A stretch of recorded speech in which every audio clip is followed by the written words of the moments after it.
A Werewolf Shifter Romance, written by Amelia Hart. Chapter 1. The Proclamation. The morning sun filtered through the tall windows of Nordvale Castle, casting golden patterns across the stone floors that Rose Fletcher had scrubbed countless times before. Her hands moved methodically over the polished wood of the Alpha King's desk, the familiar routine bringing her a measure of peace that had become increasingly rare in recent days. At 22, she had spent more years within these walls than she cared to count, each day blending into the next in a comfortable rhythm of service. The scent of beeswax and lavender oil clung to her simple brown dress as she worked, her long chestnut hair pulled back in a practical braid that reached nearly to her waist. Rose had always been grateful for the anonymity her position provided, invisible among the castle staff, free to observe the grand machinations of court life without being observed in return. That peace shattered the moment the herald's horn echoed through the corridors. Rose straightened, her cloth falling forgotten to the desk, as the sound reverberated through the stone walls. 3 long blasts meant a royal proclamation, something that happened perhaps once or twice a year. Her heart began to hammer against her ribs for reasons she couldn't quite name, an instinctual dread creeping up her spine as footsteps thundered past the chamber doors. By royal decree, the herald's voice boomed from the courtyard below, carrying clearly through the open windows. His Majesty, Alpha King Alaric Northwood, calls forth all daughters of Alpha blood from across the realm. The ancient laws demand that no Alpha King shall rule without a Luna Queen at his side. Rose's hands clenched at her sides. She had known this day would come eventually. Everyone in the kingdom had whispered about it since the old king's sudden death 6 months prior. Alaric had assumed the throne at 26, unmarked and unmated, a situation that grew more precarious with each passing week. 3 days hence, the herald continued, his words striking Rose's chest with the force of physical blows. The competition shall begin. Tests of strength, wisdom, and grace shall determine which among the noble daughters proves most worthy. On the 3rd evening, a grand ball shall seal the fate of our kingdom, where His Majesty shall choose his bride. The silence that followed seemed to stretch forever.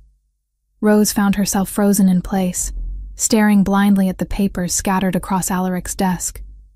Documents she had organized just that morning, back when the world still made sense. Treaties and trade agreements seemed laughably insignificant now, mere ink on parchment compared to the upheaval about to descend upon the castle. A knock at the chamber door made her jump, and she quickly snatched up her cleaning supplies as one of the senior housekeepers bustled in. "Rose, girl, what are you still doing here?" Martha's weathered face was flushed with excitement and anxiety in equal measure. "Haven't you heard? We've got preparation enough for 3 lifetimes ahead of us. 100 princesses, they're saying. 100! The castle will be bursting at the seams." 100, Rose echoed faintly, the number sitting heavy on her tongue. The idea of so many noble daughters flooding the halls she called home felt overwhelming in a way she couldn't articulate. Aye, and every one of them thinking she'll be the next Luna Queen. Martha shook her head, already moving toward the windows to check that they sparkled appropriately for royal inspection. "Mark my words, there'll be more drama in these walls than we've seen since the War of the Western Territories." Rose nodded mutely, gathering her things with hands that trembled slightly. As she moved toward the door, a flash of memory struck her with unexpected violence. Herself at 8 years old, small and terrified, being led through these same corridors by gentle hands. Alaric's hands, though he had been only 12 then, still more boy than the imposing king he had become. The memory brought with it the familiar ache in her chest, the hollow sensation that had plagued her for as long as she could remember. She pressed her fingers briefly to her sternum, trying to ease the phantom pain, then hurried from the chamber before Martha could notice her distress. The corridors buzzed with activity as news of the proclamation spread. Servants rushed past carrying linens and flowers, their chatter a constant stream of speculation and gossip. Rose kept her head down and moved through the chaos, seeking the relative quiet of the lower levels where the kitchens and servant quarters lay. But even there, she couldn't escape the weight of what was coming. 100 princesses, each one capable of the very thing Rose had never managed to achieve, each one able to shift into their wolf form, to embrace the supernatural heritage that seemed to have passed her by entirely. At 22, Rose had long since accepted the bitter truth. She was wolfless. The transformation that should have come naturally in her teens had never manifested, leaving her stranded in human form while others around her embraced their dual nature. It was a source of shame so profound she rarely allowed herself to dwell on it. Yet the approaching competition made it impossible to ignore. She found herself in the castle gardens as the sun reached its peak, seeking solace among the roses that had given her her name. The irony wasn't lost on her.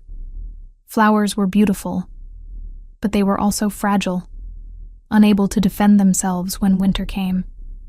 Sometimes I think these gardens are the only honest thing about court life. The voice made her spin around, heart leaping into her throat. Alaric stood at the garden's entrance, no longer the boy who had saved her all those years ago, but a man grown, powerful, and commanding in ways that made her chest tighten.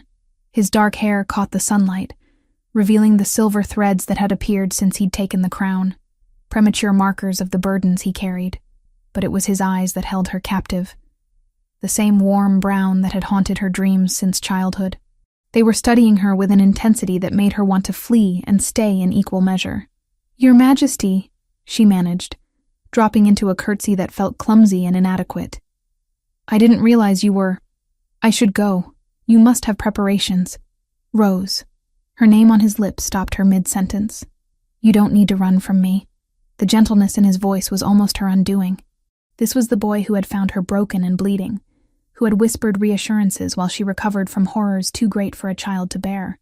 But he was also the king, and she was nothing more than a servant. The distance between them had grown with each passing year, each new responsibility that pulled him further from the simple friendship they had once shared. "The proclamation," she said quietly, unable to meet his gaze. "It must be difficult, having your choice made for you." Something shifted in his expression, a flicker of the vulnerability she remembered from their shared childhood. For just a moment, the king's mask slipped, revealing the man beneath. "Choice," he repeated with a bitter laugh. "Yes, I suppose that's what they're calling it." Before she could respond, voices drifted toward them from the castle. Finn's voice, she realized, calling for the king. Alaric's jaw tightened, and when he looked at her again, the vulnerability was gone, replaced by the careful composure of a ruler. "I should go," he said, though he made no move to leave. "There will be much to arrange." Rose nodded, stepping back to give him space to pass. But as he drew level with her, he paused, and she felt the weight of his gaze like a physical touch. "Rose," he said quietly, his voice carrying a note she couldn't interpret. "Whatever happens in the coming days, remember that you belong here. This is your home." Then he was gone, leaving her alone among the roses with her heart racing and her mind spinning with questions she dared not voice.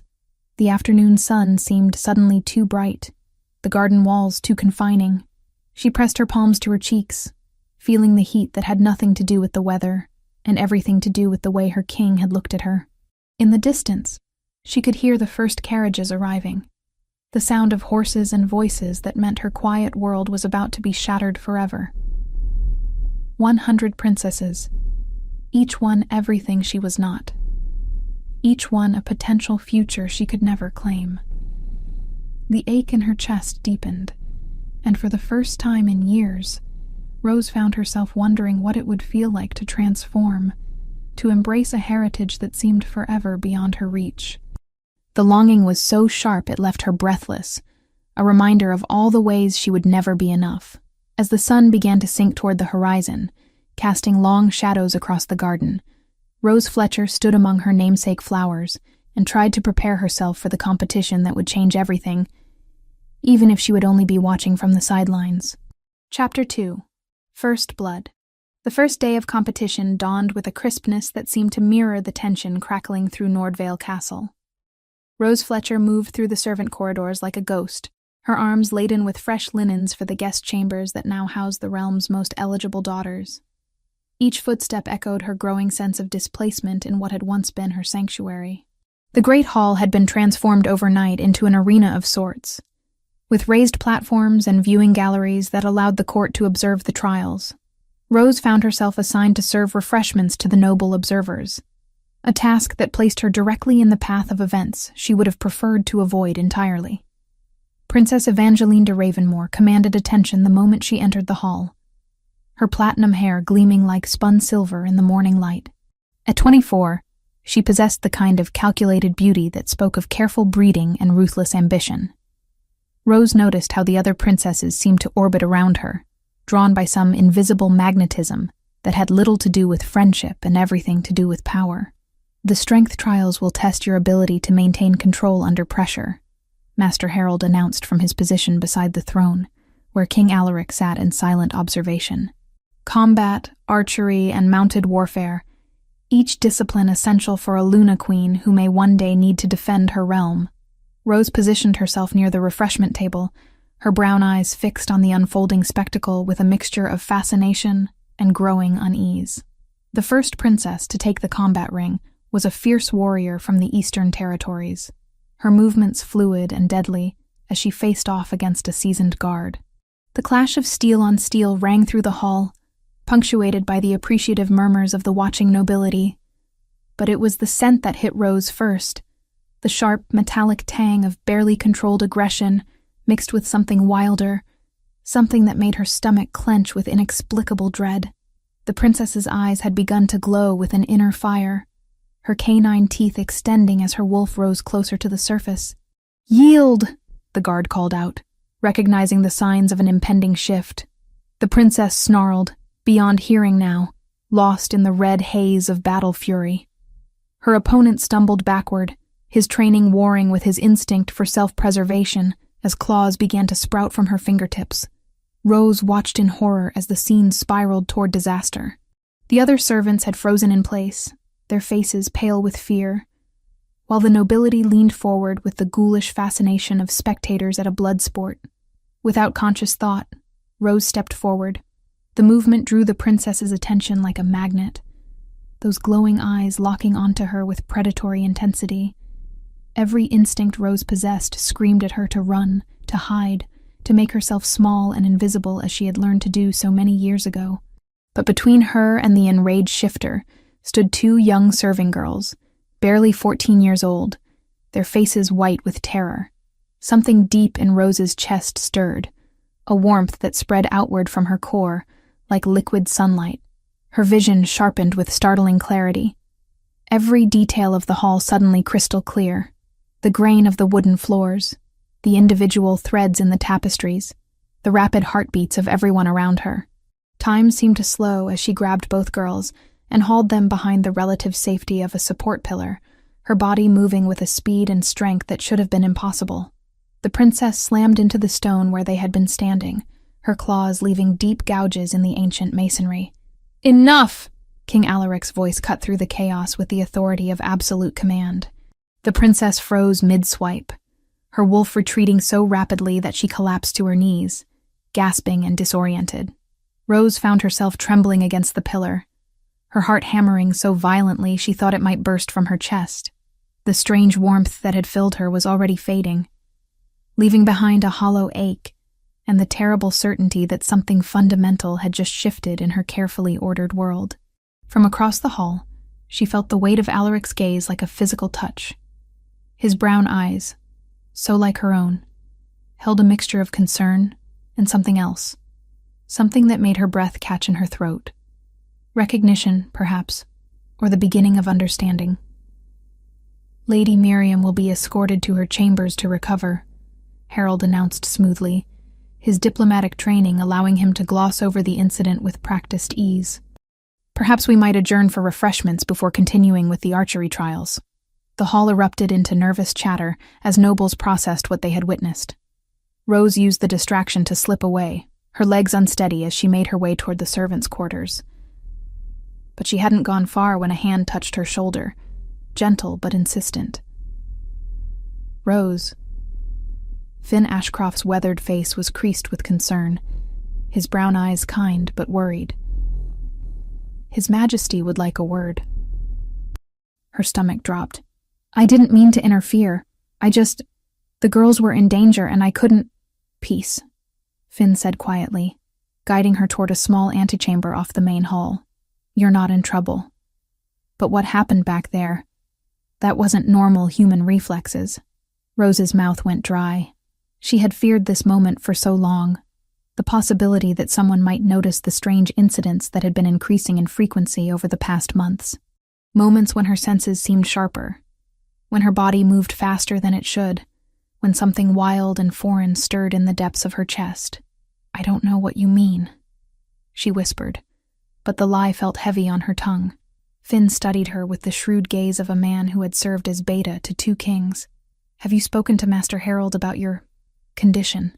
The word hung between them like an accusation. Rose had always assumed her inability to shift was simply a cruel twist of fate, a punishment for some unknown transgression. But Finn's tone suggested something different, something that made hope flutter dangerously in her chest. "My condition? Severe trauma can sometimes lock away a shifter's abilities," Finn said carefully. "Create barriers that prevent transformation. It's rare, but not unheard of. Harold mentioned that he's seen it before, in survivors of particularly brutal attacks." Rose's knees nearly buckled.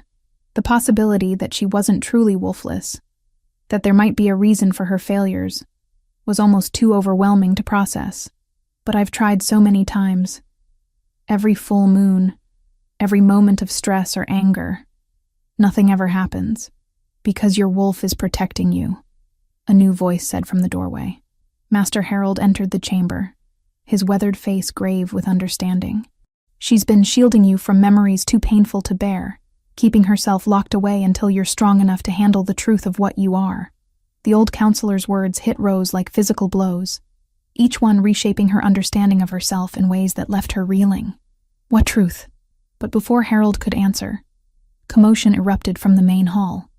Shouts of alarm and the unmistakable sound of weapons being drawn. Through the stone walls came a howl that raised every hair on Rose's body, wild and savage, and entirely too close. "Rogues!" Finn snarled, his hand flying to the sword at his hip. Inside the castle walls, the attack came with brutal efficiency. Dark shapes poured through the main doors of the hall, their eyes glowing with predatory hunger as they fell upon the assembled nobility. Rose found herself pressed against the wall of the antechamber, watching through the doorway as chaos consumed the space that had been so orderly moments before. Princess Evangeline stood at the center of the maelstrom, her beautiful face transformed by fury as she shifted with liquid grace. Her wolf was magnificent. Silver-white fur and ice-blue eyes that promised death to any who threatened her. But even her formidable skills were being overwhelmed by the sheer number of attackers. Rose saw one of the serving girls, the same child she had saved earlier, trapped beneath an overturned table as a massive rogue stalked toward her, saliva dripping from its jaws. The sight triggered something primal in Rose's chest, a rage so pure and consuming that it burned away every barrier she had ever built. The warmth exploded through her body like lightning, racing along her nerves and setting every cell ablaze. Her vision went white-hot for a moment, then snapped back into focus with startling intensity. She could smell fear and blood and something else, the acrid scent of the rogue's madness. Without conscious decision, Rose launched herself from the antechamber. She moved with inhuman speed, her body flowing around obstacles as if she weighed nothing at all. Her hand closed around a fallen sword, the weapon feeling perfectly balanced in her grip despite her complete lack of training. The rogue spun toward her with a snarl, but Rose was already moving. The blade caught it across the throat in a strike that should have been impossible for someone of her size and training to execute. Dark blood sprayed across the floor as the creature collapsed, its eyes going glassy with death. The serving girl scrambled free, tears streaming down her face as she ran toward the safety of the outer corridors. Rose stood over the rogue's body, her chest heaving with exertion and something else, a wild exhilaration that felt both foreign and utterly natural. When she looked up, she found King Alaric watching her from across the hall, his sword dripping with the blood of his own kills. For a moment that stretched like eternity, their eyes met across the carnage. His brown gaze held wonder and something deeper, a recognition that made her heart race for reasons that had nothing to do with the battle. Then, the moment shattered as more rogues poured through the shattered doors, and the fight resumed with renewed fury. But Rose Fletcher knew that something irreversible had happened in that brief exchange of glances. The careful walls she had built around her true nature were beginning to crack, and what lay beneath might be more dangerous than she had ever dared to imagine. As the last of the rogues fell and silence settled over the blood-stained hall, Rose realized that the competition had taken on an entirely different dimension. This was no longer about choosing a Luna Queen from among the noble daughters of the realm. This was about discovering what she truly was, and whether that truth would save them all or destroy everything she had ever held dear. Chapter 3. Shadows and Revelations. The dawn of the second day brought with it an oppressive weight that seemed to settle over Nordvale Castle like a shroud. Rose Fletcher moved through her morning duties with mechanical precision, her mind still reeling from the events of the previous day. The bloodstains had been scrubbed from the great hall's floors, but the memory of violence lingered in every shadow, every whispered conversation among the staff. She was arranging fresh linens in one of the guest chambers when a familiar voice made her freeze. "Rose." King Alaric stood in the doorway, his imposing frame filling the space completely. Gone was the formal regalia of yesterday's trials. Instead, he wore simple, dark clothing that somehow made him appear more dangerous, not less. His brown eyes, so eerily similar to her own, held an intensity that made her pulse quicken with something that had nothing to do with fear. "Your Majesty," she managed, dropping into a curtsy that felt inadequate under his penetrating gaze. "I was just finishing what you did yesterday," he interrupted, stepping into the chamber and closing the door behind him. That wasn't the action of someone without abilities. Rose's hands trembled as she clutched the linens to her chest. She had dreaded this conversation, knowing it was inevitable after her display in the Great Hall. "I don't know what you mean, Your Majesty." "I simply moved quickly. You moved faster than any human could." His voice was quiet, but implacable. "You lifted a grown man's sword as if it weighed nothing. Your reflexes were—" He paused, searching for the right word. "Supernatural." The word hung between them like an accusation. Rose felt her carefully constructed walls beginning to crumble under the weight of his certainty. For years she had told herself that the strange moments, the enhanced senses, the bursts of impossible strength, were simply her imagination, desperate fantasies of a wolfless girl who longed to belong. "I've tried," she whispered, her voice barely audible. "Every full moon, every moment of anger or fear. I've tried to shift until I thought my bones would break from the effort. Nothing ever happens. I'm wolfless, Your Majesty. I've accepted that." Something shifted in Alaric's expression, a softening that transformed his harsh features into something almost tender. "Rose, look at me." Reluctantly, she raised her eyes to meet his. The impact was immediate and overwhelming. Those familiar brown depths seemed to see straight through to her soul, stripping away every pretense and defense she had ever constructed. "Tell me about the night your village was destroyed," he said gently. "All of it. Not the version you've told others, but the truth." The request hit her like a physical blow. Rose had spent 14 years trying to forget that night, burying the memories so deep she sometimes wondered if they had been nothing more than terrible nightmares. But Alaric's presence seemed to create a space where truth was not only possible, but necessary. "I was 8, she began, her voice cracking. "My parents had put me to bed early because there had been strange scents around the village borders. Father said it was probably just passing rogues, but they were being cautious." The memory unfolded with brutal clarity. She could still smell the smoke that had woken her, still hear the screams that had echoed through the night air. I climbed out of bed and looked out the window. There were shapes moving in the darkness. Wolves, but wrong somehow. Their eyes glowed with madness. Alaric moved closer, his presence steadying her even as the memories threatened to overwhelm her completely. "What did you do?" "I ran to my parents' room, but they were already awake. Father was armed and Mother was gathering supplies. They told me to hide, to find the secret space beneath the floorboards that Father had shown me once during a game." Rose's breathing grew shallow as she continued. "But I could hear everything. The rogues breaking down doors, the fighting, the screaming, and then silence. For hours, there was nothing but silence. I stayed hidden, too afraid to move, too afraid to breathe. But when morning came, Rose's voice broke entirely. I looked through the gap in the floorboards. My parents were there just a few feet away. Their eyes were still open, staring at nothing. Alaric's hand found hers, his warm fingers intertwining with her cold ones. The simple contact was like an anchor in the storm of memory. You were there for 3 days. 3 days, she confirmed.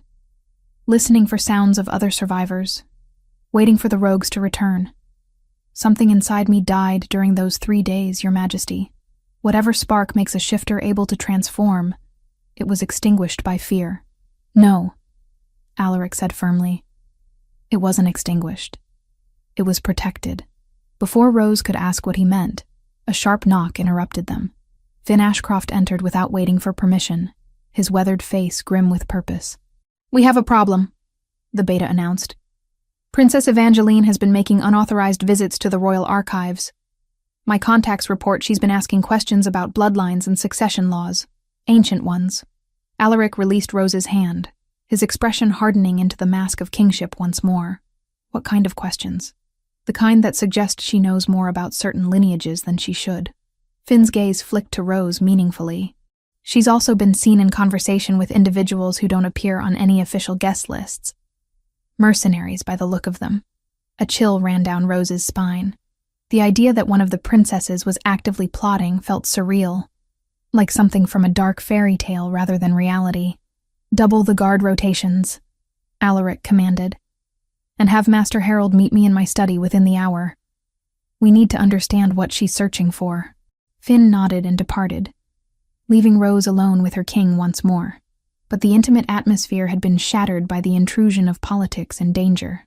"Your Majesty," Rose began, but Alaric shook his head. "Go about your duties for now," he said. "But Rose, be careful. Stay close to the other servants, and don't go anywhere alone." The warning proved prophetic. That evening, as Rose sat down to her simple meal in the servants' hall, she noticed an unusual bitterness to the stew. The taste was subtle, almost masked by the hearty herbs and vegetables, but it set off alarms in her enhanced senses. Wolfsbane. She recognized it from Master Harold's lessons about dangerous plants, administered to all castle staff as a safety precaution. She recognized the faint bitterness instantly, but by then it was too late. Even a single mouthful, once swallowed, was enough to send the poison racing through her veins. The herb was toxic to shifters in large doses, capable of suppressing their abilities or worse. Before she could push the bowl away, dizziness swept over her. The world tilted sideways, and she felt herself sliding from the bench as darkness crept in around the edges of her vision. Strong arms caught her before she hit the stone floor. Through her blurred sight, she saw Alaric's face above her, his features twisted with fury and concern. "Get Harold!" he barked to someone beyond her line of sight. "Now!" Rose tried to speak, to explain what she had tasted, but her tongue felt thick and useless. The wolfsbane was working through her system with alarming speed, confirming what she had begun to suspect about her own nature. "I know what this is," Alaric said grimly, lifting her as if she weighed nothing. "Someone wants to make sure your abilities stay buried." The journey to the royal chambers passed in a haze of semi-consciousness. Rose was dimly aware of being carried through corridors she had never seen, past tapestries and furnishings that spoke of wealth beyond her comprehension.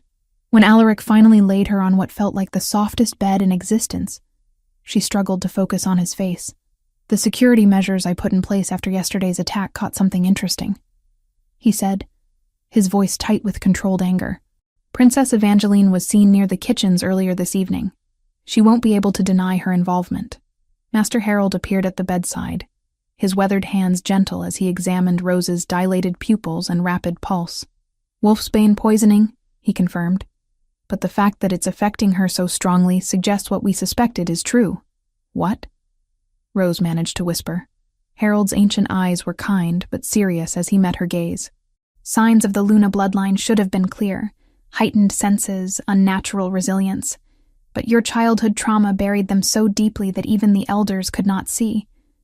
What we mistook for weakness was, in truth, your wolf's desperate attempt to shield you. My dear child, you are not wolfless. You never were. Your wolf has been protecting you. keeping herself locked away until you were strong enough to handle the truth of your heritage. What truth? You carry the bloodline of the Luna ancestors, Alaric said quietly. The original wolves blessed by the moon goddess herself. Your abilities won't just include transformation. They'll encompass healing, enhanced empathy, and the power to strengthen other shifters through your bond. Rose felt tears sliding down her cheeks. Though whether from relief or overwhelm, she couldn't say. Everything she had believed about herself was crumbling, replaced by possibilities she had never dared to imagine. The awakening must be gradual, Harold continued, preparing what looked like an herbal remedy. Too much too fast could shatter your mind. Your wolf has been waiting 14 years for you to be ready. We won't rush her now. As the antidote began to work its way through her system, Rose became aware of something else. A warmth that had nothing to do with the medicine. Alaric had taken her hand again, and through that simple contact, she could feel his emotions as clearly as her own. Concern, protectiveness, and underneath it all, something deeper and more complex that made her breath catch. "Rest now," he murmured, his thumb tracing gentle circles across her knuckles. "Tomorrow, we'll begin to unlock what you truly are." As Rose drifted toward healing sleep, she realized that her world had shifted irrevocably. The frightened, wolfless girl who had scrubbed floors and remained invisible was gone forever, replaced by someone whose very existence might change the fate of the kingdom. The competition for the Alpha King's hand had become something far more dangerous and complex than anyone had anticipated. And at its center stood Rose Fletcher, no longer a servant, but a woman on the verge of discovering powers that could reshape everything she had ever known about herself and her place in the world. Chapter 4. The Royal Ball. The third day of competition arrived draped in an atmosphere of barely contained anticipation. Rose Fletcher moved through the castle corridors with movements that felt different, more fluid, more aware, as if something fundamental in her body was awakening from a long slumber. The wolfsbane poisoning had left her system, but its effects lingered in unexpected ways, having somehow loosened the barriers that had held her true nature captive for so long. She paused in the doorway of the great hall, watching as the final trials of the day unfolded. These were tests of grace and social acumen, the subtle arts that would be required of a Luna Queen in court settings. Princesses demonstrated their mastery of etiquette, their ability to navigate complex political conversations, and their skill at the intricate dances that marked formal occasions. Princess Evangeline commanded the center of attention as always, her platinum hair arranged in elaborate braids that caught the afternoon light streaming through the tall windows. But there was something different about her today. A tension in her posture that spoke of desperation barely held in check. Rose noticed how Evangeline's pale blue eyes kept darting toward the shadows, as if she were seeing things that others could not. "The evening's festivities will conclude with the royal ball," Master Harold announced to the assembled court. "His Majesty will dance with each worthy candidate before making his decision known to the realm." Rose felt her stomach clench at the words. Tonight, King Alaric would choose his Luna Queen from among the gathered princesses. The competition that had turned her world upside down would finally reach its conclusion, and she would return to her quiet life as a servant, carrying with her the newfound knowledge of what she might have been. As the afternoon trials concluded, and the great hall was transformed for the evening's celebration, Rose found herself assigned to serve among the musicians' gallery. It was a position that afforded her an excellent view of the proceedings, while keeping her safely removed from the noble guests below. The ball began as the sun touched the horizon, bathing the hall in golden light that reflected off the polished marble floors. Rose had never seen anything so magnificent. Hundreds of candles flickered in massive chandeliers, their warm glow making the assembled nobles appear almost ethereal in their finest attire. King Alaric entered last, resplendent in midnight blue velvet that complemented his dark hair and brought out the warm brown of his eyes. Those eyes, so like her own, swept the room with practiced assessment before settling briefly on the musicians' gallery. For one heart-stopping moment, Rose felt the weight of his gaze, felt that strange connection that had been growing between them pulse with sudden intensity. The dancing began with formal ceremony, each princess taking her turn to partner with the king. Rose watched from above, her hands clenched tightly in her lap as she tried to ignore the unfamiliar ache in her chest. Jealousy was a useless emotion for someone in her position, Yet she found herself cataloging every smile Alaric bestowed, every graceful turn across the dance floor. When Princess Evangeline stepped forward to claim her dance, Rose felt the atmosphere in the hall shift dramatically. There was something almost hypnotic about the way the princess moved, her steps perfectly synchronized with the music as if she were part of the melody itself. But Rose's enhanced senses picked up something else. A sweet, cloying scent that didn't belong among the natural perfumes of the assembled nobility. Magic. Dark magic that made Rose's skin crawl with instinctive revulsion. Evangeline was weaving something subtle but powerful around Alaric as they danced, her pale blue eyes fixed on his face with predatory intensity. Rose could see the exact moment when the spell began to take hold. The slight glazing of Alaric's expression, the way his movements became more mechanical, less naturally graceful. Rose gripped the gallery railing so tightly that the wood creaked under the pressure. Every instinct she possessed screamed at her to act, to somehow break the insidious enchantment being woven around her king. But what could a servant do against such powerful magic? The answer came from deep within her chest, a warmth that spread outward through her limbs with the force of a wildfire. Rose felt her senses explode into hyper-awareness. She could hear individual heartbeats in the crowd below, could distinguish between dozens of different scents, could see with startling clarity despite the dim lighting of the gallery. Without conscious decision, she stood and moved toward the grand staircase that led to the main floor. Rose, Finn Ashcroft materialized at her elbow, his weathered face creased with concern.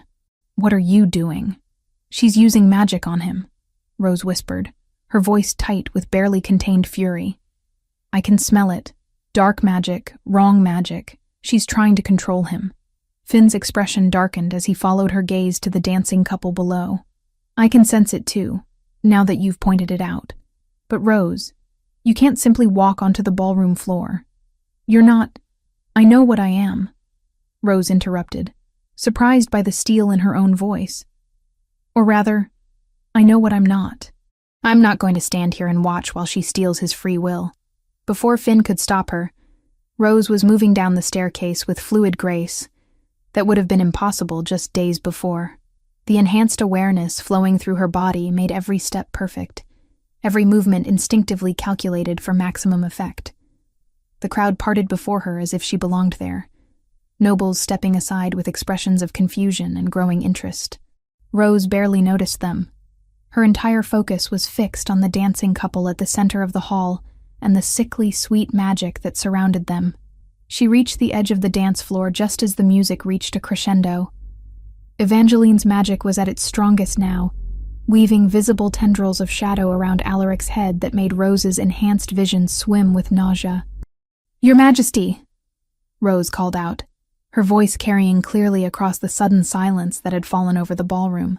Alaric's head snapped toward her, and Rose saw the exact moment when the sound of her voice shattered Evangeline's carefully constructed spell.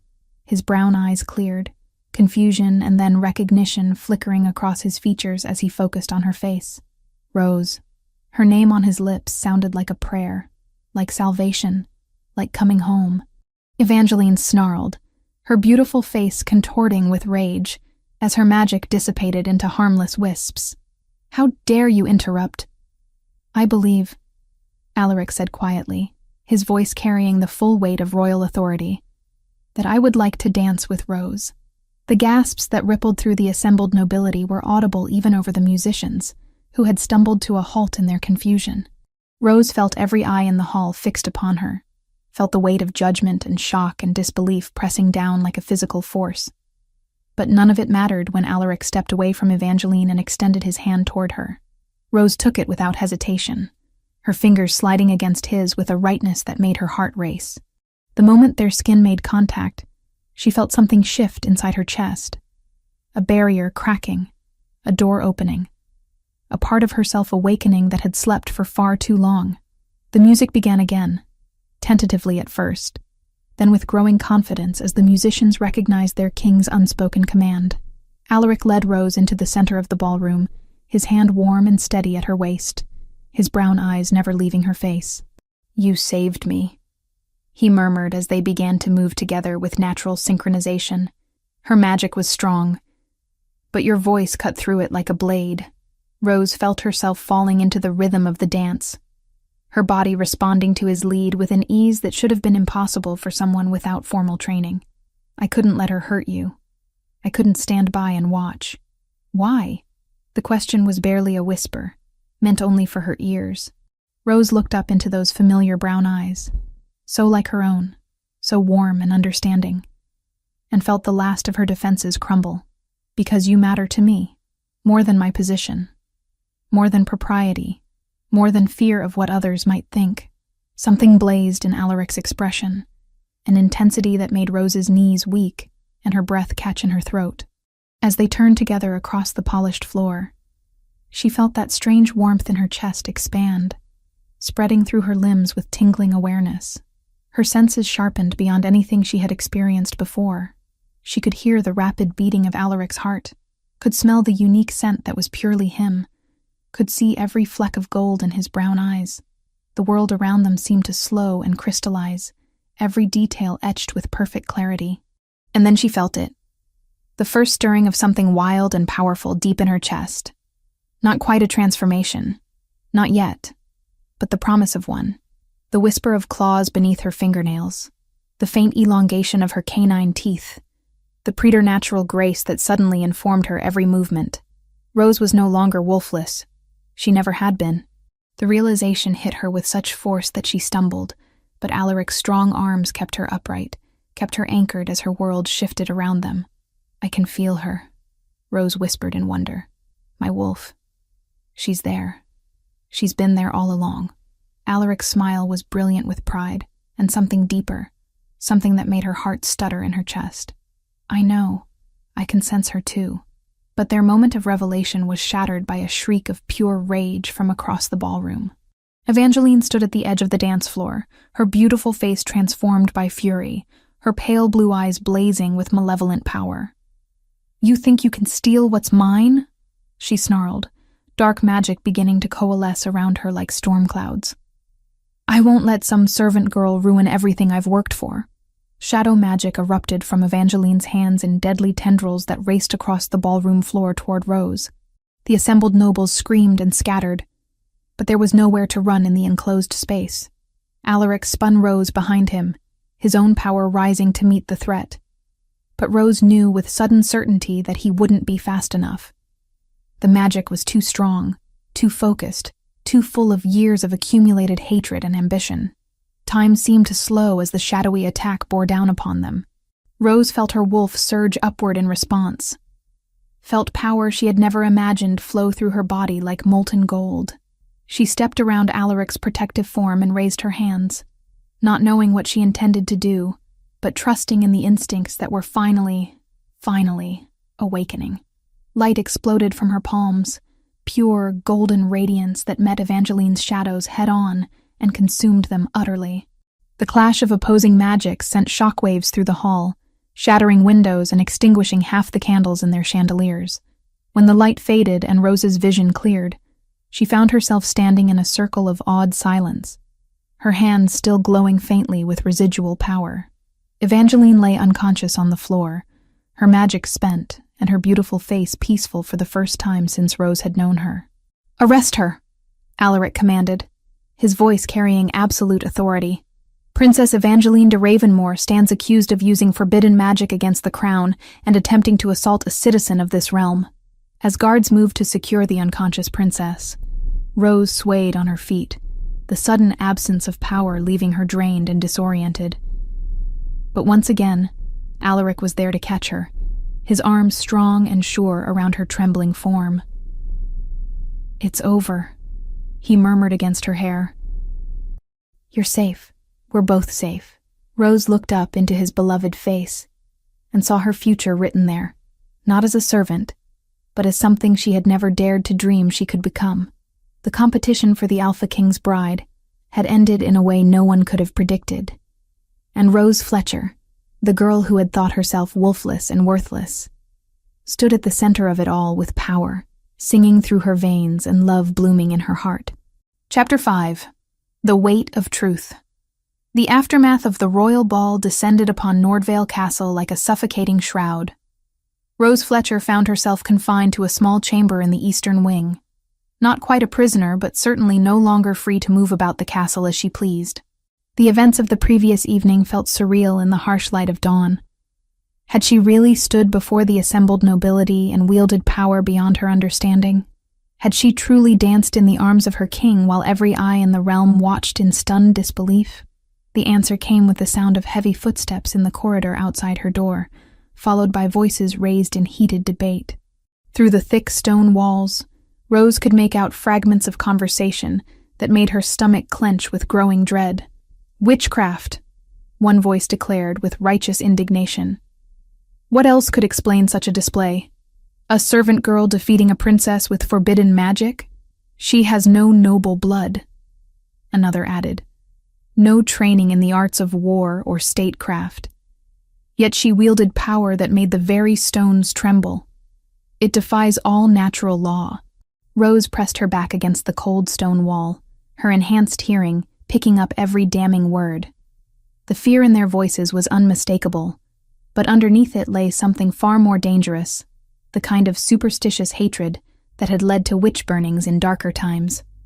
A sharp knock at her door made her jump, her heart leaping into her throat. But instead of the guards she had been expecting, Master Harold entered the chamber, his weathered face grave with concern. "They're calling for your arrest," he said without preamble, settling his aged frame into the room's single chair. "The royal council convenes within the hour, and there are those who would see you tried for sorcery." Rose felt the blood drain from her face. "But I was protecting the king. Princess Evangeline was using dark magic against him, a claim that stands without proof now that she lies unconscious in the dungeons."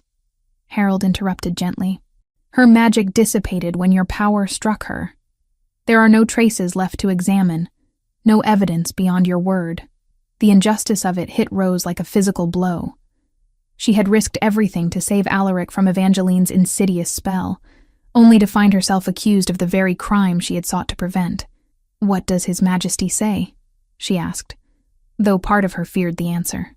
Harold's expression softened with something that might have been pity. "He fights for you, child. Even now, he stands before the council demanding your freedom. But there are political considerations, pressures that even a king cannot entirely ignore." Before Rose could ask what he meant, the door burst open to admit a figure she had hoped never to see conscious again. Princess Evangeline de Ravenmore entered the chamber, her platinum hair disheveled, and her pale blue eyes blazing with fanatic intensity. The guards who should have been restraining her were nowhere to be seen. "So here she is," Evangeline snarled, her beautiful face twisted with malice. "The little servant who thinks she can steal a crown through trickery and lies." Harold rose swiftly from his chair, his hand moving to the ceremonial dagger at his belt.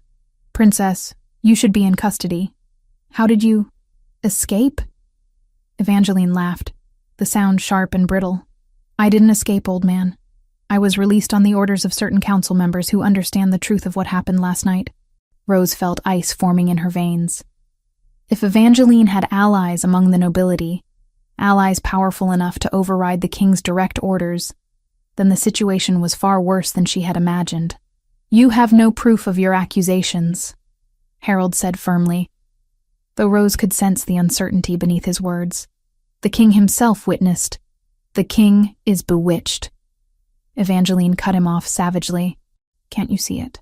This creature has been working her influence on him for years, slowly corrupting his judgment, making him dependent on her presence.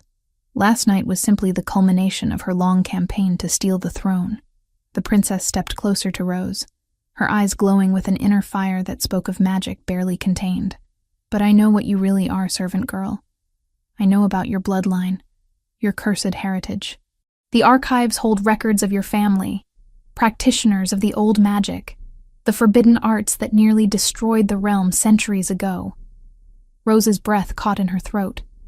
The mention of her bloodline sent a chill racing down her spine, awakening memories of conversations with Master Harold about Luna ancestors and ancient powers. "That's impossible," Harold protested, but his voice lacked conviction. "The old bloodlines were thought extinct. Were they?" Evangeline's smile was sharp as a blade. "Or were they simply better at hiding their true nature? Tell me, Rose Fletcher, when did you first feel the stirring of power in your veins? How long have you been practicing the dark arts in secret? Rose opened her mouth to deny the accusations, but found herself unable to speak. Because underneath Evangeline's malicious words lay a grain of terrifying truth. She had been hiding her true nature, even from herself, the strange moments of enhanced strength and speed, the inexplicable awareness of things beyond normal human perception. How could she prove they weren't the result of forbidden magic when she herself didn't understand their source? I can see the truth in your silence, Evangeline continued, her voice dripping with false sympathy. You've been alone for so long, haven't you? Desperate to belong, to be more than just a servant. The dark powers whispered to you in the night, promised you everything you dreamed of having. And slowly, inevitably, you began to listen. As Evangeline spoke, Rose felt a familiar warmth building in her chest, but this time it was tainted with something else. Something that made her skin crawl with revulsion. The princess was weaving magic around her words, subtle but insidious, designed to make her doubt her own memories and motivations. Stop, Rose whispered, pressing her hands to her temples as foreign thoughts began to intrude on her consciousness. You're the one using dark magic. I can feel it. Can you? Evangeline's eyes gleamed with triumph. Or is that simply your own darkness recognizing its kin? The magical assault intensified, sending Rose to her knees as wave after wave of corrupted images flooded her mind. She saw herself as Evangeline wanted others to see her. A scheming sorceress who had spent years infiltrating the castle, slowly corrupting its noble inhabitants with subtle spells and manipulation. But worse than the false visions were the real memories that came with them. Fragments of the night her village was destroyed, viewed now through the lens of Evangeline's poisonous suggestions. Had the rogues really attacked randomly? Or had something about her family, about her bloodline, drawn them like moths to a flame? She's breaking, Evangeline observed with clinical satisfaction. The truth has a way of surfacing, doesn't it? Soon she'll confess everything. Her years of deception, her use of forbidden magic, her plans to corrupt our king and steal our throne. Rose felt herself drowning in the tide of false memories and twisted truths. The distinction between reality and Evangeline's magical lies was becoming harder to maintain with each passing second. Perhaps it would be easier to simply surrender, to accept the guilt and shame being pressed upon her. No. The word burst from her lips with such force that the stone walls trembled. I won't let you rewrite my history. Power exploded from Rose's body, not the controlled golden radiance of the previous night, but something wilder and more primal. The magical assault shattered like glass, leaving Evangeline stumbling backward with shock and pain written across her features. You want to see my true heritage? Rose snarled, rising to her feet with fluid grace. Then witness what the Luna ancestors were truly capable of. Light poured from her skin, but it was no longer purely golden. Threads of silver ran through it, ancient and powerful, carrying with it the scent of moonlight and wildflowers. Rose felt her wolf stirring more strongly than ever before, not with violence but with protective fury that would brook no threat to those she loved. Impossible, Evangeline breathed, her pale blue eyes wide with genuine fear for the first time since Rose had known her. The Luna bloodline was broken centuries ago. The last of them died in the Purge. Clearly not, Master Harold said quietly, his aged voice filled with wonder and dawning understanding. My dear child, you're not just descended from the Luna ancestors. You're their direct heir, the first true Luna born in over 300 years. The revelation hit Rose with stunning force, reshaping her understanding of herself and her place in the world. She wasn't just a servant who had discovered latent shifter abilities. She was the living embodiment of an ancient lineage thought lost forever. This changes everything, Harold continued, his mind clearly racing through the political implications. Under the old laws, the laws that predate even the founding of the kingdom, a true Luna has the right to challenge for the position of Alpha Queen, regardless of birth or station. Evangeline's face contorted with rage. I won't allow it. I've worked too hard, sacrificed too much to see my birthright stolen by some foundling with delusions of grandeur. Shadow magic began to coalesce around the princess once more, but this time Rose was ready for it. Her Luna power rose to meet the threat, and the clash between light and darkness sent shockwaves through the chamber that cracked the stone walls. But even as she fought, Rose felt the weight of responsibility settling upon her shoulders. If she truly was what Harold claimed, then her very existence would reshape the political landscape of the realm. There would be those who would seek to use her, others who would try to destroy her, and still others who would see her as a threat to the established order. The thought of bringing such chaos down upon Alaric and his kingdom filled her with anguish. He had already risked so much by defending her before the council. How could she repay his loyalty by embroiling him in a conflict that might tear his realm apart? As Evangeline's attack faltered, and the princess collapsed once more, drained by the effort of wielding her corrupted magic, Rose came to a painful decision. She couldn't stay at Nordvale Castle. Couldn't remain where her presence would endanger the man she loved, and the home she had known for so long. "I have to leave," she said quietly, the words tearing at her heart even as she spoke them. Master Harold looked stricken. "Child, you can't simply run away from what you are." "I won't bring war to this kingdom," Rose interrupted, her voice steady despite the tears threatening to fall. "If staying here means watching Alaric fight battles because of what I am, then I have no choice." She moved toward the chamber's window, her enhanced senses already plotting the safest route down the castle walls. Better to disappear into the night than to watch the realm burn because of her bloodline. But as she reached for the window latch, strong arms encircled her from behind, and she found herself pressed against a familiar chest. "Where exactly do you think you're going?" Alaric's voice was rough with emotion, his breath warm against her ear. Rose closed her eyes, savoring what might be the last moment of peace she would know for a long time. "Somewhere far from here. Somewhere you'll be safe from the consequences of what I am." "And what makes you think," he murmured, turning her gently in his arms, "that I would ever let you face those consequences alone?" When Rose looked up into his beloved brown eyes, she saw not fear or political calculation, but the same unwavering determination that had carried him through his father's death and his own ascension to the throne. "The realm comes first," she whispered. "You taught me that." Alaric's hands came up to frame her face, his thumbs brushing away the tears that had finally begun to fall. "You are my realm, Rose Fletcher.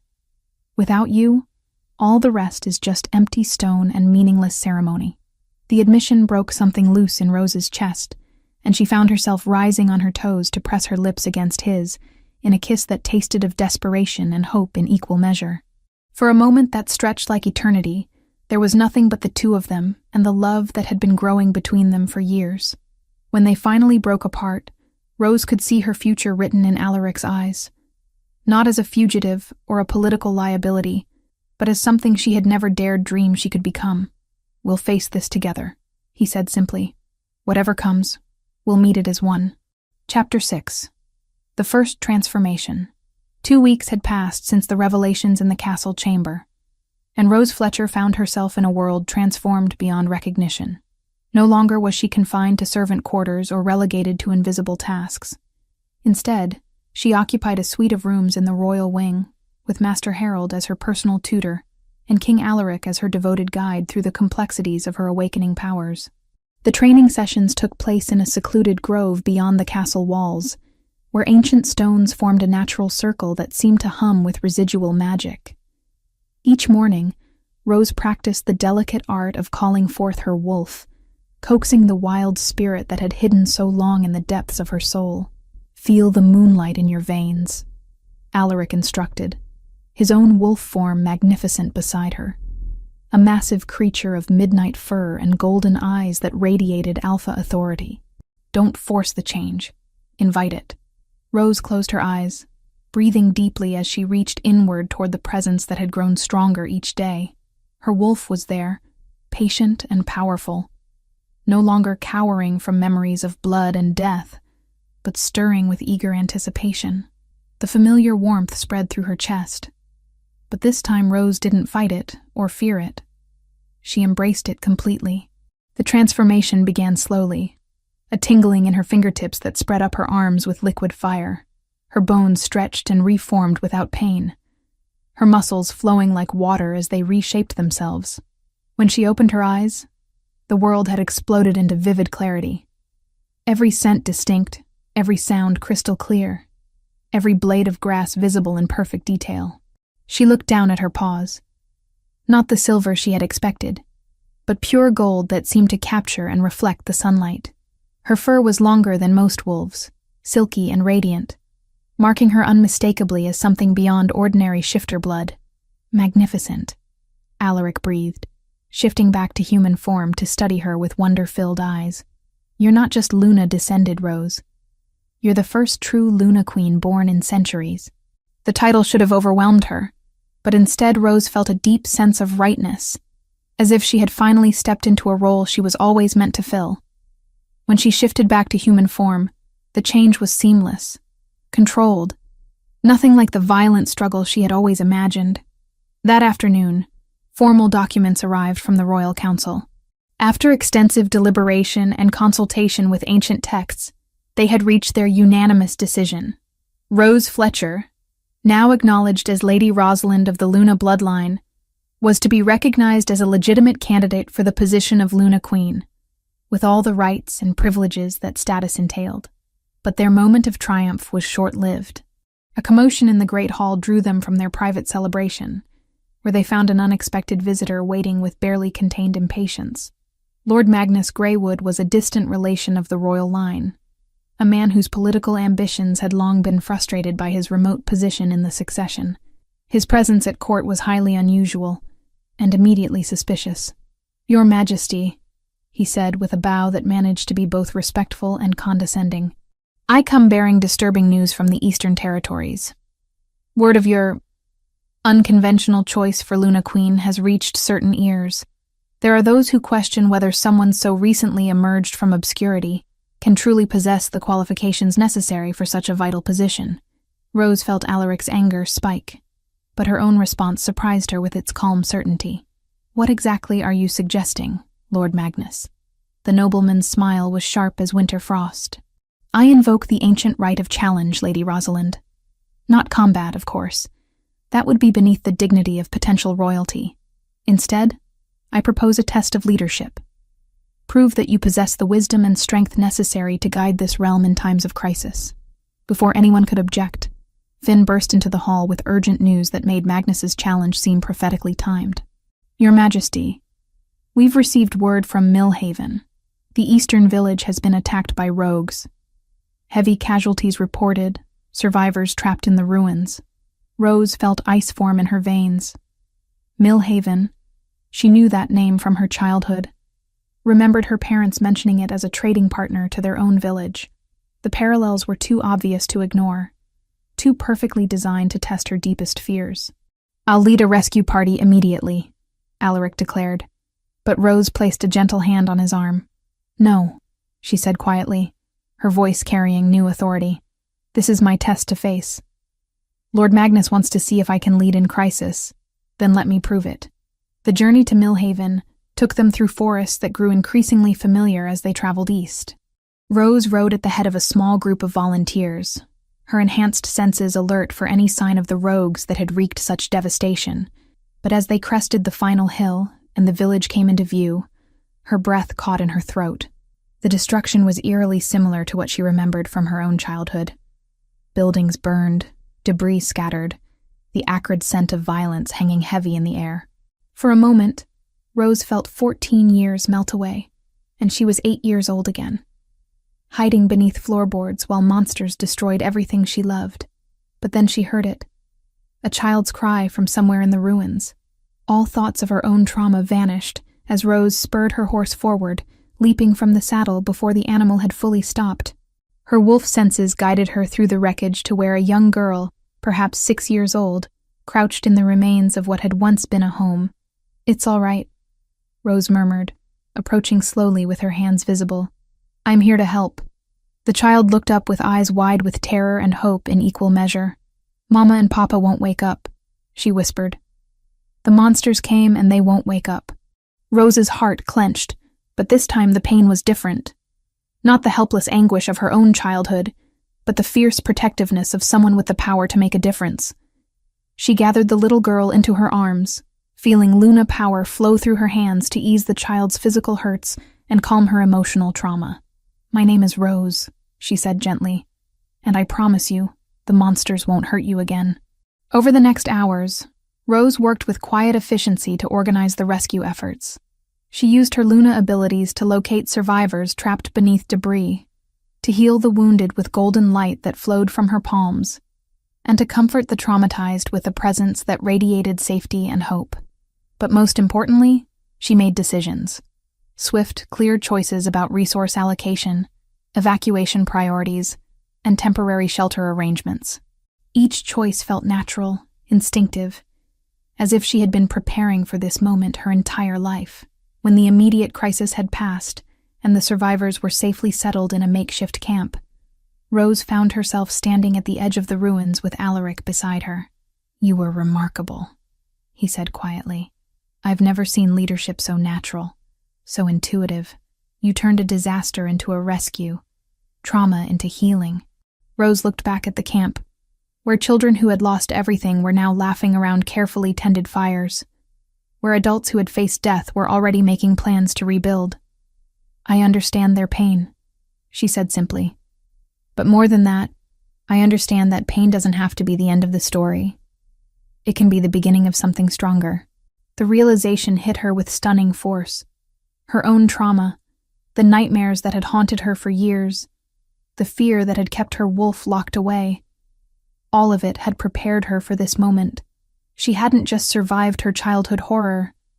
She had been transformed by it into someone who could help others survive theirs. When they returned to Nordvale Castle the next day, Lord Magnus was waiting with obvious expectation of her failure. But the reports that had preceded them told a different story, of a leader who had turned catastrophe into hope, who had saved lives through both power and wisdom. "It seems," Magnus said stiffly, "that Lady Rosalind has passed her test admirably. I withdraw any objections to her suitability as Luna Queen." That evening, alone in the royal gardens where this had all begun, Rose walked among the roses with Alaric's hand warm in hers. The trauma that had defined so much of her life felt different now, not a wound that weakened her, but a source of strength that would help her protect others. "No more hiding," she said, looking up at him with eyes that held no trace of the frightened girl she had once been. "No more running from what I am." Alaric's smile was brilliant with love and pride. "Then let's make it official. Rose Fletcher, Luna Queen of Nordvale, will you marry me?" The proposal should have terrified her with its implications and responsibilities. Instead, Rose felt nothing but joy as she rose on her toes to kiss the man who had saved her in so many ways. "Yes," she whispered against his lips. "Always yes." Above them, the moon shone down with silver approval, blessing the union of Alpha and Luna that would reshape the kingdom and heal hearts that had been broken for far too long. Rose Fletcher had found her destiny at last, not despite her trauma, but because of how she had chosen to transform it into strength. The frightened child who had hidden beneath blood-stained floors was gone forever, replaced by a woman who would ensure no other child would have to face such horrors alone. Chapter 7. Healing the Broken. The dawn that followed Rose's successful demonstration of her powers brought with it a messenger bearing news that would test everything she had learned about leadership and her own strength. A distant cousin of the royal line, Lord Edmund Blackwater, had arrived at court with what he claimed was urgent business regarding the kingdom's stability. Rose found herself summoned to the throne room, where Lord Blackwater stood before the assembled council, with the bearing of a man who believed himself to be delivering divine judgment. His pale blue eyes swept over her with undisguised disdain, taking in her simple dress and the way she carried herself with quiet confidence, rather than aristocratic arrogance. "Your Majesty," he began, his voice carrying the practiced authority of someone accustomed to being heard, "word has reached the outer territories regarding your unconventional choice for Luna Queen. There are many who question whether someone so recently emerged from the servant class can truly possess the wisdom and strength necessary to guide our realm through the challenges that lie ahead." Rose felt the familiar warmth of her Luna power stirring in response to the veiled insult. But she kept her expression serene. She had learned much in recent weeks about the political currents that flowed beneath the surface of court life, and she recognized this challenge for what it truly was. Not concern for the kingdom's welfare, but wounded pride at seeing the established order disrupted. "What do you propose, Lord Blackwater?" King Alaric asked. his tone carefully neutral, though Rose could sense the tension radiating from his powerful frame. Unlike Magnus, who had always craved the throne for himself, Blackwater's words carried the weight of tradition rather than greed. His disdain did not come from hunger for power, but from the unshakable belief that bloodlines and titles defined worth. A test of leadership, Blackwater replied with obvious satisfaction. Not combat. That would be beneath the dignity of potential royalty. Instead, let Lady Rose prove that she possesses the qualities necessary to guide subjects in times of genuine crisis. Let her demonstrate that her recent awakening has prepared her for the responsibilities of queenship. Before anyone could object to what was clearly a trap designed to expose Rose's perceived inadequacies, Finn burst through the great doors of the throne room with urgent news that made the timing of Blackwater's challenge seem almost prophetic.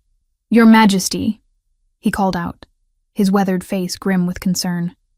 "We've just received word from Thorndale. The village has been attacked by a large pack of rogues.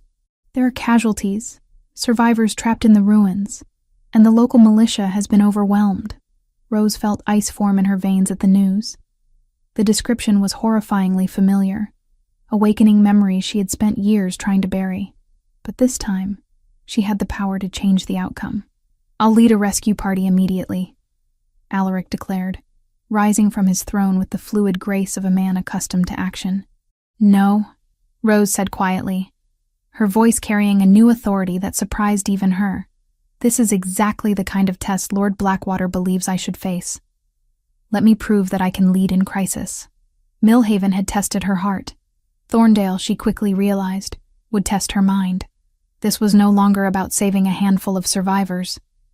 Here, dozens of families looked to her not only for rescue, but for guidance, and guidance meant choices that could divide or unite the realm itself. The journey to Thorndale took them through countryside that grew increasingly familiar as they traveled deeper into the Eastern Territories. Rose rode at the head of a carefully chosen group of volunteers, healers, guards, and supply carriers who had answered her call without hesitation. The trust they placed in her untested leadership was both humbling and empowering. As they crested the final hill and Thorndale came into view, Rose's breath caught in her throat. The destruction was eerily similar to what she remembered from her own childhood. Buildings reduced to smoking ruins, debris scattered across what had once been peaceful streets, the acrid scent of violence and fear hanging heavy in the air. For a moment that stretched like eternity, Rose felt 14 years melt away. She was 8 years old again, hiding beneath floorboards while monsters destroyed everything she loved. The phantom sounds of her parents' final screams echoed in her ears, and she fought the instinctive urge to retreat, to find somewhere dark and safe to hide until the danger passed. But then she heard it, a child's cry from somewhere deep in the ruins. All thoughts of her own trauma vanished as Rose spurred her horse forward, her enhanced senses guiding her through the wreckage with unerring precision. She found the source of the sound in what had once been a small cottage. A little girl, perhaps 7 years old, crouched in the remains of what had been her home. The child looked up at Rose with eyes wide with terror and desperate hope, her small face streaked with tears and ash. "Please," she whispered, her voice barely audible above the settling debris. "Mama and Papa won't wake up. The monsters came and they won't wake up." Rose's heart clenched with familiar pain. But this time the anguish was different. Instead of the helpless despair of her own childhood, she felt the fierce protectiveness of someone with the power to make a real difference. She knelt beside the child, letting her Luna abilities flow through her hands to ease the girl's physical injuries and calm her emotional trauma.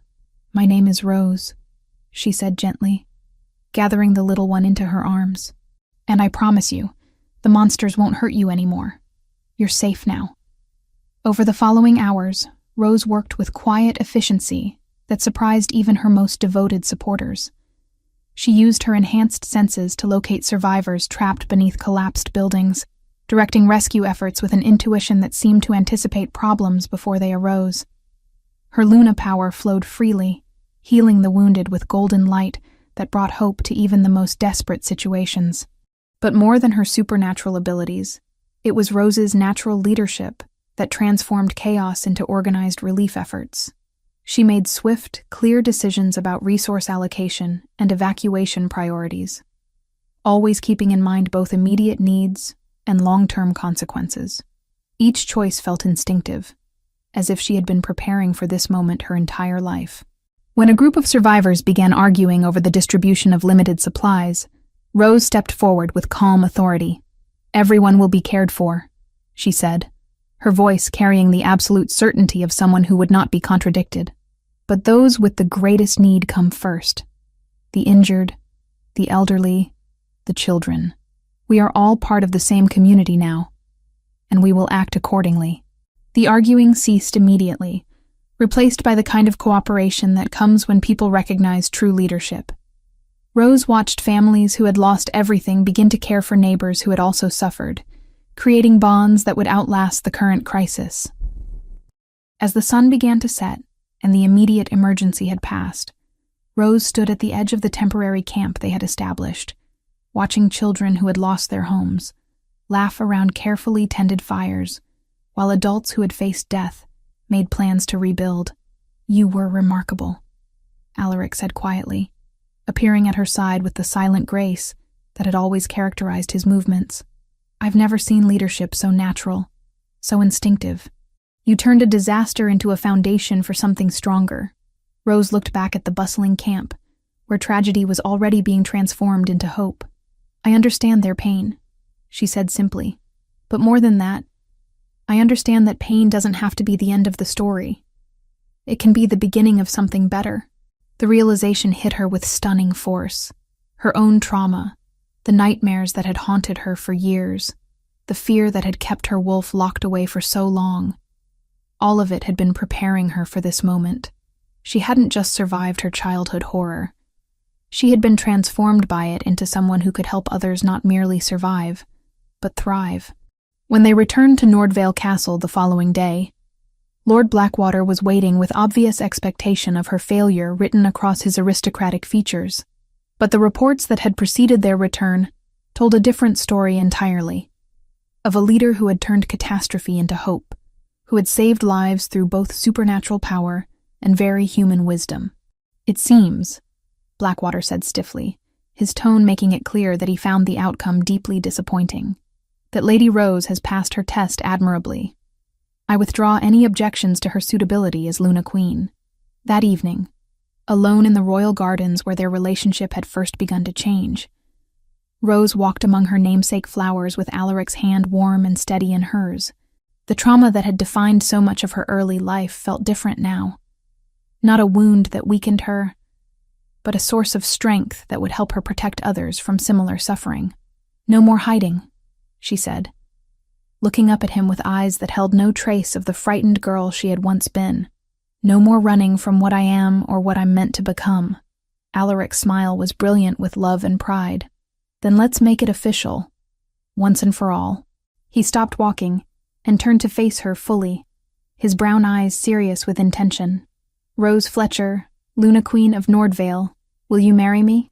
The formal proposal should have overwhelmed her with its implications and enormous responsibilities. Instead, Rose felt nothing but pure joy as she rose on her toes to kiss the man who had saved her in so many ways. "Yes," she whispered against his lips, tasting the promise of a future she had never dared to dream possible. "Always and forever, yes." Above them, the moon shone down with silver approval, blessing the union of Alpha and Luna that would reshape the kingdom and heal hearts that had been broken for far too long. Rose Fletcher had found her true destiny at last, not despite the trauma that had shaped her, but because of how she had chosen to transform that pain into the strength to heal others. Chapter 8. Crown of Moonlight. 3 months had passed since the trials that had transformed Rose Fletcher from a servant into the acknowledged Luna Queen of Nordvale, and the kingdom hummed with a prosperity that seemed to radiate outward from the very walls of the castle.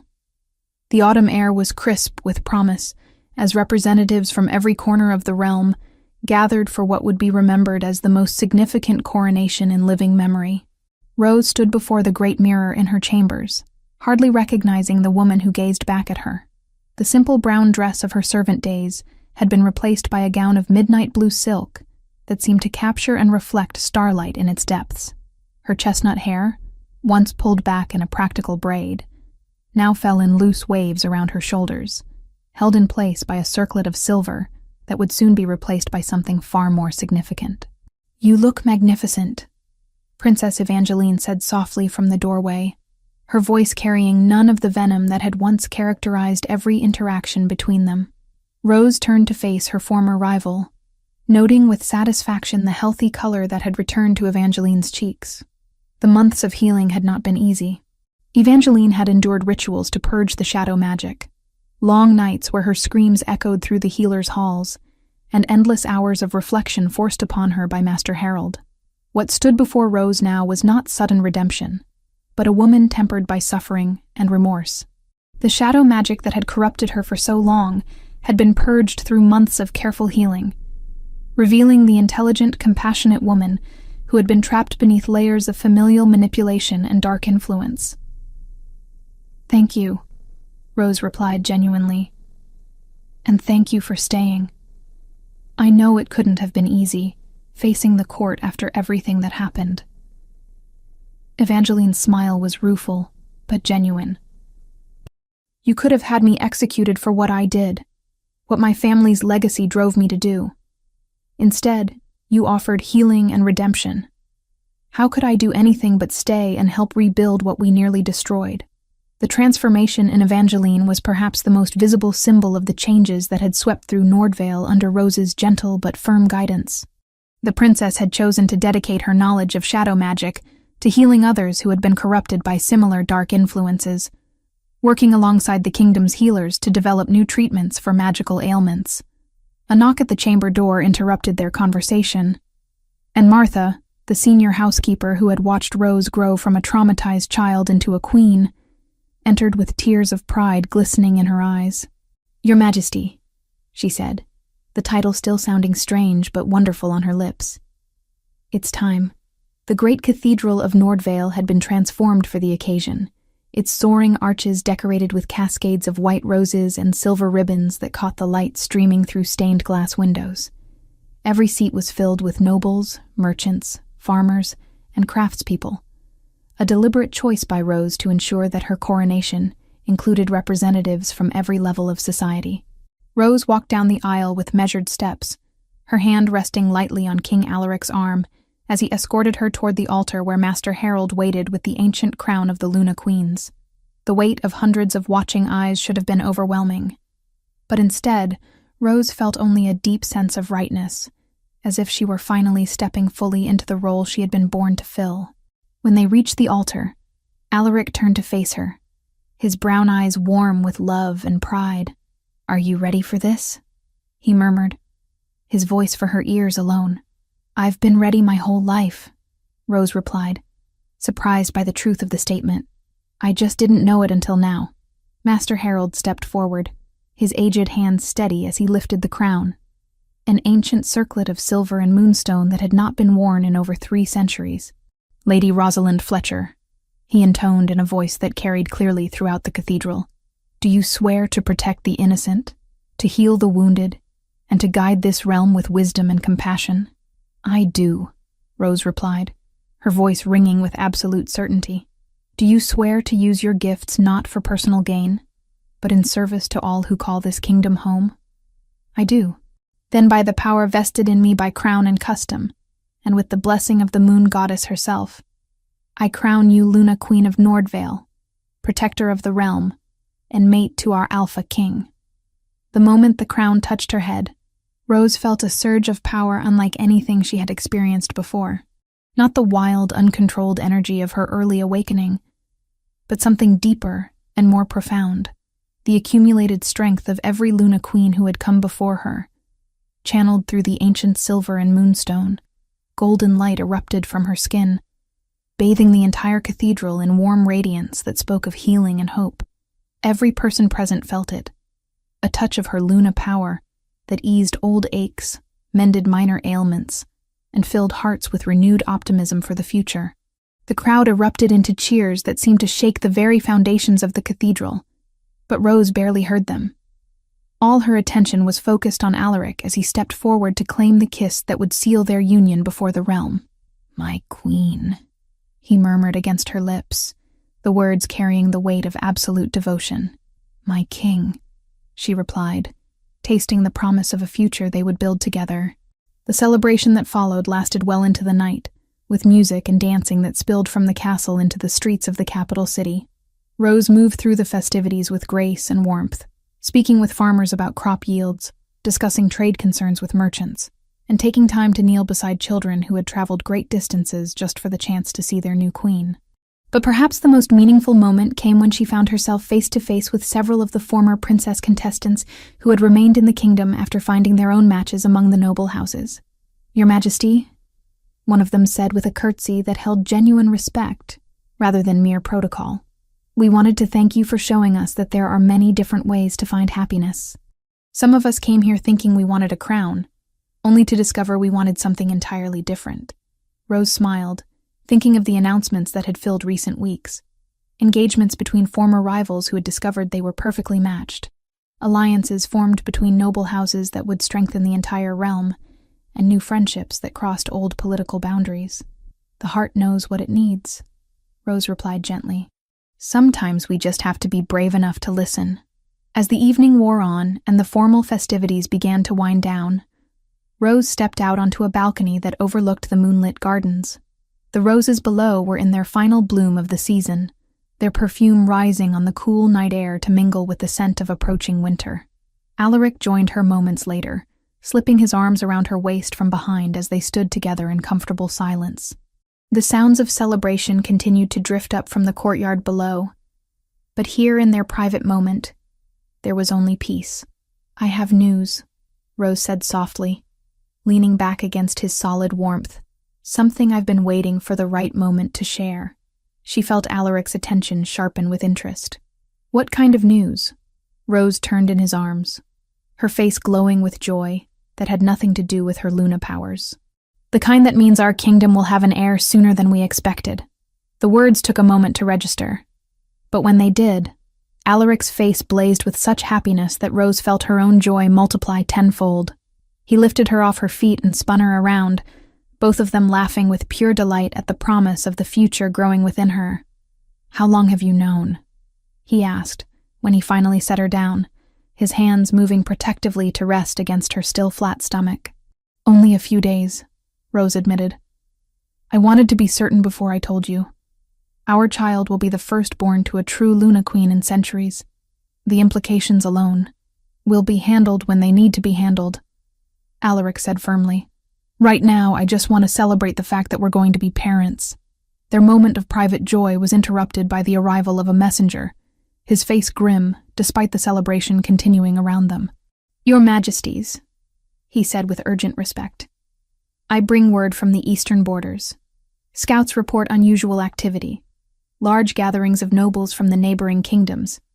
It appears that news of your unconventional rise to power has reached interested ears." Rose felt Alaric tense beside her, his protective instincts immediately engaged, but she found herself oddly calm as she processed the information. "Let them come," she said with quiet confidence. "If they seek to test our resolve, they'll discover that this kingdom is stronger than it has ever been. We have something they lack, the loyalty that comes from true leadership, not inherited privilege." The messenger bowed and departed to carry her response to the relevant military commanders, leaving Rose and Alaric alone once more beneath the watching moon. "Are you concerned?" Alaric asked, studying her face in the silver light. Rose considered the question seriously before answering. "No," she said finally. "Challenged, perhaps, but not concerned. Everything that has brought us to this moment, every trial, every trauma, every moment of doubt, has been preparing us for whatever comes next." She looked out over the kingdom spread below them, taking in the lights that twinkled in windows where families were safe and secure because of the choices they had made. Children who would grow up knowing that strength came not from cruelty but from compassion, that leadership was earned through service rather than demanded through birthright. Besides, Rose added with a smile that held all the confidence of a woman who had transformed her greatest weakness into her greatest strength, They're about to discover what happens when you threaten a Luna Queen who has finally learned to embrace her full power. Above them, the moon shone down with silver approval, blessing not just their union but the dynasty they would build together. From a child traumatized and hidden beneath blood-stained floors had risen a woman who would ensure no other child would face such horrors alone. The frightened servant who had once scrubbed these very stones was gone forever, replaced by a queen whose love would reshape not just a kingdom, but the very definition of what it meant to rule with both strength and mercy. The future stretched before them, bright with promise and challenges in equal measure. But Rose Fletcher, Luna, Queen of Nordvale, faced it without fear. For she had learned that the greatest magic of all was the power to transform pain into purpose, trauma into triumph, and love into a legacy that would endure for generations to come.